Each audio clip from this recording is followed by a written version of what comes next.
और हमने पूरा एक तरह से हमारी तैयारी थी कि भाई उम्र सीमा कम से कम जो है इस बार तो इस वाली भर्ती में बढ़ी जाए। निकम्मी सरकार, गूंगी बहरी सरकारें जो है सुन नहीं रही हैं। तब फिर हमने जो है हाई कोर्ट का दरवाज़ा खटखटाया। अभी पिछले हफ्ते ही जो हमारा जम्मू कश्मीर है, जम्मू कश्मीर ने जो है उम्र सीमा लगभग जो है 6 साल बढ़ाई है। प्रदेश के तमाम बेरोजगारों को कहना चाहता हूं कि धैर्य बनाकर रखिए, धैर्य रखिए, जीत निश्चित होगी। हमने ये कहा था आयोग को कि भाई देखिए, अगर हमने भर्ती घोटाले उजागर किए तो हमने बच्चों के नंबर देख के उजागर किए, और आज आयोग उसको छुपाने की कोशिश क्यों कर रहा है? पुलिस कांस्टेबल भर्ती में उम्र सीमा बढ़ाने की मांग को लेकर पिछले दिनों बड़ा आंदोलन हुआ। बेरोजगार संघ के तमाम जो बेरोजगार युवा थे वो सड़कों पर घूमते हुए दिखाई दिए, प्रोटेस्ट करते हुए दिखाई दिए। फिर ये मामला कोर्ट में चले गया। अब 30 तारीख को फिर से इस मामले में सुनवाई होने वाली है, और जो खबरें मिलकर आ रही हैं कि हो सकता है कि वो युवा जो इस समय इंतज़ार कर रहे थे कि उनकी उम्र सीमा बढ़ जाए और किसी भी तरह पुलिस कांस्टेबल भर्ती में वो शामिल हो पाए, उनको खुशखबरी मिल सकती है। उम्मीद तो कोर्ट से यही लगाकर युवा बैठे हैं। इसके अलावा आयोग की परीक्षाओं से जुड़े हुए कई मामले हैं। वो परीक्षा फल, जो लोग जिनका चयन नहीं हो पा रहा, जो फेल हो रहे हैं, उनके नंबर कितने हैं वो उन्हें पता नहीं चल पा रहा। ये भी अपने आप में एक बड़ा दिलचस्प पहलू है जो सामने निकल कर आ रहा है। इन तमाम मुद्दों पर चर्चा करेंगे, और भी कुछ भविष्य की रणनीतियां हैं। बेरोजगार युवा इन तमाम मुद्दों पर आगे क्या करने जा रहे हैं। मेरे साथ राम कंडवाल हैं जो कि बेरोजगार संघ के प्रदेश उपाध्यक्ष हैं, राम भाई, और सुरेश सिंह हैं जो कि बेरोजगार संघ के प्रवक्ता भी हैं प्रदेश के। राम भाई, ये बताइए कि पहले तो ये जो पुलिस भर्ती का इंतज़ार लाखों युवा इस समय उत्तराखंड में कर रहे हैं कि उनको एक आखिरी मौका मिल जाए, क्या मिलने वाला है? देखिए, कोशिश पूरी है, और जिस हिसाब से हमने आंदोलन, प्रदर्शन, टंकी पे हमारे सुरेश भाई और कुरंगा जी चढ़े थे, और हमने पूरा एक तरह से हमारी तैयारी थी कि भाई उम्र सीमा कम से कम जो है इस बार तो इस वाली भर्ती में बढ़ी जाए। तमाम कोशिशें हमने की, लेकिन फिर आखिरी दिन जब आया तो जब हमें लगा कि ये निकम्मी सरकार, गूंगी बहरी सरकारें जो है सुन नहीं रही हैं, तब फिर हमने जो है हाई कोर्ट का दरवाज़ा खटखटाया। वहाँ पर हमने हर जगह जो जो सबूत थे, सारे तथ्य हमने जो है हाई कोर्ट में रखे, और हाई कोर्ट में रखने के बाद आज जो है लगभग जो है 3 से 4 सुनवाई वहाँ पर पूरी हो चुकी है। और सबसे बड़ी अच्छी बात जो ये है कि हाई कोर्ट ने तथ्यों के साथ चीज़ें सुनी है। ये फैसला हो सकता था कि ये फैसला 24 तारीख को ही आ जाता, लेकिन उस दिन जो है हाई कोर्ट वहाँ बैठी नहीं थी। हाई कोर्ट दिल्ली से बैठी थी, और दिल्ली से जो है वीडियो कॉन्फ्रेंसिंग के जरिए जो है चीज़ें हुई थी। उस दिन जज साहब ने ये कहा कि भाई मैं यहाँ पर वो देख नहीं सकता हूँ अभी फ़िलहाल, क्योंकि मेरे पास आपके दस्तावेज नहीं दिख रहे हैं, वो शो नहीं हो रहे, तो इसको 30 तारीख को कीजिए, और 30 तारीख को मैं दस्तावेज भी देखूंगा, और उसी दिन जो है शायद फैसला भी हो सकता है। इसमें सबसे बड़ी बात यह है कि अभी पिछले हफ्ते ही जो हमारा जम्मू कश्मीर है, जम्मू कश्मीर ने जो है उम्र सीमा लगभग जो है 6 साल बढ़ाई है। वहाँ पर जो है 18 से 28 हुआ करती थी। वहाँ के बच्चे हाई कोर्ट गए, हाई कोर्ट ने फैसला सुनाया कि ये बच्चों की डिमांड बिल्कुल सही है, भर्ती 3 साल बाद आ रही है, तो इनकी आयु सीमा जो है 18 से 32 कर दी जाए। यानी कि जो जनरल की आयु सीमा थी वहाँ पर वो 18 से 32 कर दी गई। सबसे बड़ा प्लस पॉइंट यहाँ पर हमारे लिए ये हो रहा है कि छत्तीसगढ़ में भी आयु सीमा बीच में बढ़ी। सरकार ने हाईकोर्ट में जो हमें पता चल रहा है वो ये है कि सरकार ने कहा है कि भाई अगर हाईकोर्ट, हम उम्र सीमा बढ़ाने के लिए तैयार हैं, अगर सुप्रीम कोर्ट के ऑर्डर का वहाँ पर हाईकोर्ट जो है पालन करता है। अगर हाईकोर्ट मानता है भाई सुप्रीम कोर्ट का ऑर्डर बीच में, तो हम इसमें बढ़ा सकते हैं, इसमें उम्र सीमा। अब आप ये भी समझ लीजिए कि जो सुप्रीम कोर्ट ने ऑर्डर दिया था बीच भर्ती में कि भाई बीच भर्ती में भर्तियों में जो है विलम्ब जो भर्तियां होती हैं उसमें बीच में आप कुछ नहीं कर सकते हो, लेकिन बावजूद इसके उसके बाद भी खुद नैनीताल हाईकोर्ट ने ऐसे कई ऑर्डर पास किए हैं जो बीच भर्ती में हुए हैं, जिसमें प्रवक्ता भर्ती का हुआ है, उत्तर प्रदेश में आरओ की भर्ती का हुआ है, छत्तीसगढ़ में हुआ है, अभी जम्मू कश्मीर में हुआ है। तो यानी कि सारे तथ्य हमारे साथ हैं, हमारे पक्ष में। मैं प्रदेश के तमाम बेरोजगारों को कहना चाहता हूं कि धैर्य बनाकर रखिए, धैर्य रखिए, जीत निश्चित होगी। और अंतिम में यही कहूंगा कि देखिए, सरकार ने जो नहीं किया वो तो अलग बात है, लेकिन हाई कोर्ट जरूर न्याय करेगा, इसलिए वो न्यायपालिका कहलाती है। चलिए, उम्मीद है।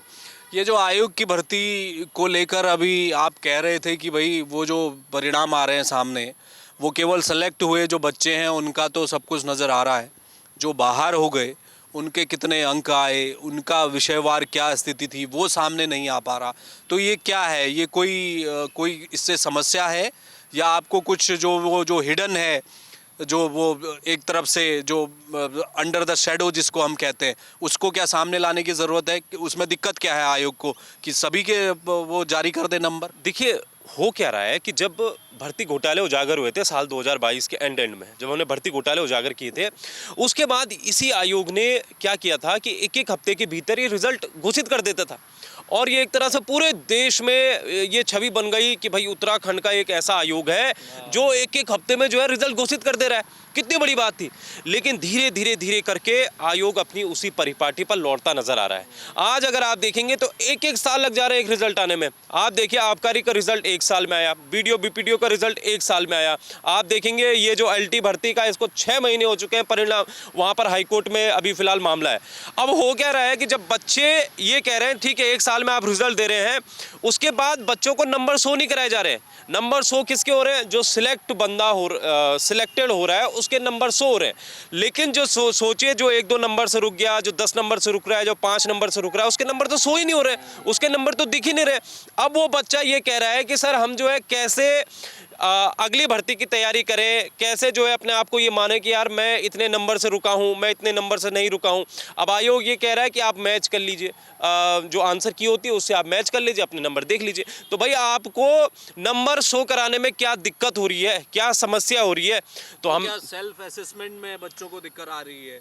वो समझ नहीं पा रहे हैं कि भाई मेरे को कहाँ पर मैं कमजोर बच्चे समझ नहीं पा रहे हैं। और दूसरी चीज ये आयोग से हम जो है कई बार कह चुके हैं कि आप बच्चों के नंबर शो कराइए, आप बच्चों के नंबर शो नहीं करा रहे। क्यों नहीं करा रहा है आयोग? अब आयोग ही जाने, आयोग ही जाने। आयोग ने हमने ये कहा था आयोग को कि भाई देखिए, अगर हमने भर्ती घोटाले उजागर किए तो हमने बच्चों के नंबर देख के उजागर किए। ये सबसे बड़ा हमने प्लस पॉइंट है। और ये हमने आयोग को, अध्यक्ष को बता रखा है, मर्तोलिया जी को, कि हमने, बॉबी पवान ने, अगर नंबर देख देख के हम रोज सुबह उठते थे, नंबर देखते थे, इसके इतने, इसके पिता का नाम ये है, इसकी मम्मी का नाम ये है, इसके उसका नाम ये है, तब जाके ये चीजें सामने आई।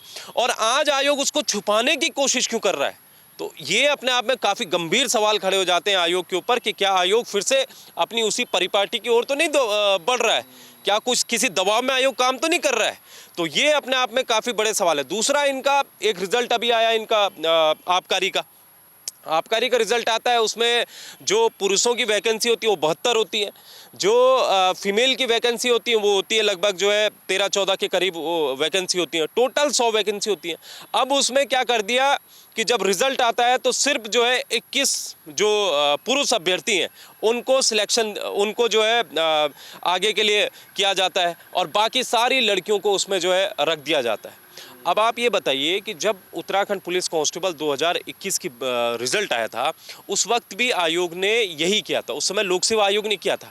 और तब क्या हुआ था, तब इन्होंने जो अग्निशमन डिपार्टमेंट होता है उसमें सारी लड़कियों को भर्ती कर दिया था, जबकि उसमें लड़कों को भर्ती होना था। अब वहाँ पर वो फंस गया था। कौन फंस गया? ये विभाग फंस गया, क्योंकि विभाग को ये लगा कि लड़कियां जो है इतना मोटा मोटा पाइप जो होता है अग्निशमन का, फिजिकल वर्क बहुत ज़्यादा है, वो कैसे कर पाएंगी? और वैसे ही अब आबकारी में ये कर रहे हैं। आबकारी में भी जो पुरुषों की संख्या होती है वो ज़्यादा है, उनको भाई शराब पकड़ने जाना पड़ता है, उनको माफिया के पीछे भागना पड़ेगा, उनको ये करना पड़ेगा, उनको वो करना पड़ेगा। लेकिन ये चीज़ें जो ये समझ नहीं पा रहे हैं। अब इसमें हमने ये सोचा एक बार हम आबकारी विभाग से मिलेंगे, उनकी नियमावली अगर चेंज करानी पड़े उनकी नियमावली चेंज कराएंगे, लेकिन आयोग को ये चीज़ें समझनी पड़ेगी। सुरेश भाई, मेरा ये सवाल है कि यहाँ पर पहले तो आंदोलन आपने किया, आप तो टंकी पर भी चढ़ गए थे सामने। उम्र सीमा 30 तारीख को जो भी होगा, युवा तो इंतज़ार कर ही रहा है। उसके बाद की रणनीति क्या है बेरोजगार युवाओं की? फिर आप क्या करने वाले हैं? और ये जो चीज़ राम खंडवाल बता रहे हैं कि भाई वो जो जिस तरह से परीक्षाफल जारी होता था, जो सेलेक्ट नहीं हो रहा है बच्चा, उसके भी क्रमांक आ जाते थे, उससे पता चल जाता था कहीं पर कुछ घालमेल नहीं हो रहा है, इस बात की भी जानकारी वहीं से मिल रही थी। ये जो सारी चीज़ें अब हो रही हैं आयोग में, क्या है इसके बाद बेरोजगार क्या सोच रहे हैं? फिर क्या एक बड़े प्रोटेस्ट की ओर जा रहे हैं? देखिए, निश्चित रूप से जैसे आपने कहा, हमने बहुत संघर्ष किया, सड़कों पे संघर्ष किया, अधिकारियों के चक्कर काटे, सचिवालय के चक्कर काटे, लेकिन परिणाम जो है सरकार ने जानबूझ कर टाला मटोली कर कर हमारे पक्ष में नहीं दिया। तो माननीय न्यायालय की शरण में गए। माननीय न्यायालय से कि में जो मामला विचाराधीन है, अभी उस पर सुनवाई जो 30 को होने, निश्चित रूप से हमारे पक्ष में वो फैसला आने वाला है। और अगर नहीं आता तो संघर्ष हमने शुरू से किया है, आगे भी संघर्ष जारी रहेगा।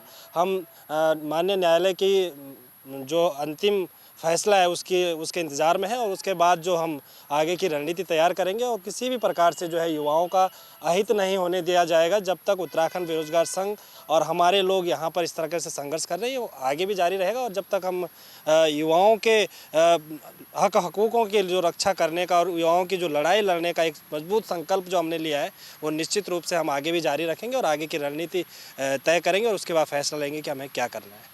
बहुत शुक्रिया, धन्यवाद। तो ये राम खंडेलवाल थे, उत्तराखंड बेरोजगार संघ के प्रदेश उपाध्यक्ष, और सुरेश सिंह हैं जो कि प्रवक्ता हैं बेरोजगार संघ के। 30 तारीख का इंतजार है। एक लंबी लड़ाई युवाओं ने सड़कों पर लड़ी है, उसके बाद मामला कोर्ट में गया है, कोर्ट में सुनवाई होनी है। उम्मीद युवाओं को ये है कि कम से कम 3-4 साल उम्र बढ़ जाएगी तो लाखों की संख्या में वो युवा जो कि कांस्टेबल भर्ती से एक झटके में बाहर हो गए, उनका एक सपना टूट गया रोजगार का, वो उन्हें वापस मिल जाएगा, और उसका इंतजार चल रहा है। इसके अलावा आयोग में जो परीक्षा फल जारी करने को लेकर जो आपत्ति अब जता रहे हैं बेरोजगार युवा की, जो बच्चा सेलेक्ट हुआ उसका परीक्षा फल आ रहा है, उसके क्रमांक आ रहे हैं, लेकिन उसके अंक पता नहीं चल पा रहे जो सेलेक्ट नहीं हुआ, वहाँ क्या चल रहा है उसको भी सामने लाने की आवश्यकता है। और ये सब तमाम जो मुद्दे हैं 30 तारीख के बाद बेरोजगार संघ, बेरोजगार युवा प्रदेश का अपनी आगे की लड़ाई फिर से बनाएगा। कैमरामैन मयूर उपाध्याय के साथ हेमबट, जय भारत टीवी।